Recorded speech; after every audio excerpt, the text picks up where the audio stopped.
C'était en face du magasin. Il y avait une rue et ma baraque était la deuxième baraque, 20 mètres plus loin, quoi. Après la guerre, Olivier Disarbois s'installe avec toute sa famille dans une baraque du quartier de Kérango. Le petit garçon a alors 5 ans. Il y passera 11 années de sa vie. Une enfance joyeuse.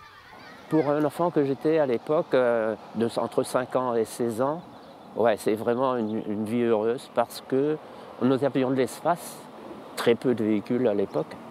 Donc on pouvait jouer dans les forts à proximité donc, de ce quartier de baraque. 250 personnes vivaient à Kérango dans les années 50.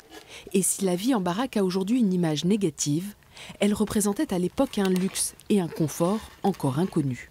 Dans cette baraque américaine, il y avait 5 pièces, cuisine, salle de bain, 2 chambres et une salle à manger. Et ça, c'était le luxe?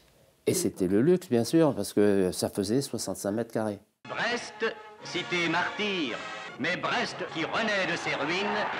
Dans cette immédiate après-guerre, le temps est à la reconstruction. 90% de la ville a été détruite par les bombardements alliés et les plans du nouveau Brest, pensés avant la guerre, vont être appliqués.